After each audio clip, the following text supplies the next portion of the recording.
Family নিয়ে, বাড়ির লোককে নিয়ে দেখতে? দেখুন, মাননীয় প্রধানমন্ত্রী শ্রী নরেন্দ্র মোদী মানেই হচ্ছে উদ্দীপনা। মাননীয় প্রধানমন্ত্রী নরেন্দ্র মোদী মানে নতুন আশার সঞ্চার। মাননীয় প্রধানমন্ত্রী নরেন্দ্র মোদী মানে শিল্পের নবজাগরণ। ভারতবর্ষের বিভিন্ন জায়গায় এই শিল্পায়ন চলছে। পশ্চিমবঙ্গ পিছিয়ে যাচ্ছে, আমরা পিছিয়ে পড়ছি। মাননীয় প্রধানমন্ত্রীর নেতৃত্বে যখন 26-এ ভারতীয় জনতা পার্টির সরকার গঠন হবে এই রাজ্যে, এই মাটিতে টাটা ফিরবে, শিল্প ফিরবে।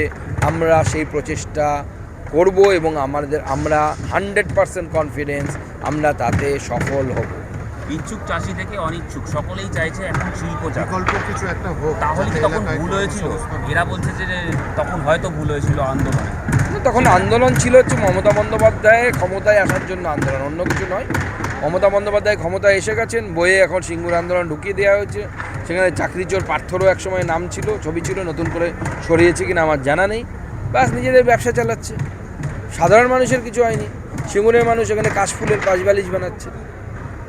গতকাল একজনের সঙ্গে কথা হচ্ছিল, যিনি দেখতে এসেছিলেন, বললেন এখনও বাইরে গিয়ে কোনো জায়গায় যদি বলি যে সিঙ্গুর থেকে এসছি, আমাকে শুনতে হয় যে আপনারা টাটাকে তাড়িয়ে দিয়েছেন।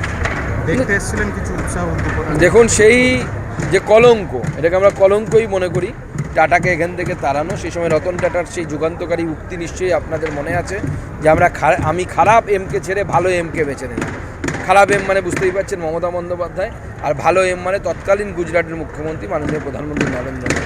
এই কলঙ্ক সিঙ্গুরের মাথা থেকে ঘোচানোর কাজ ভারতীয় জনতা পার্টি করবে। পশ্চিমবঙ্গের মাটি থেকে টাটাকে তাড়ানোর পাপ, এই পাপের কলঙ্ক আমরা আমাদের মাথা থেকে তাড়াবো এবং টাটা সহ অন্যান্য শিল্পপতিদেরকে এখানে নিয়ে এসে তারা ইনভেস্টমেন্ট যেন করে, তারা যেন আমাদের বেকার যুবকদের হাতে চাকরির ব্যবস্থা করে, তার ব্যবস্থা ভারতীয় জনতা পার্টি করবে।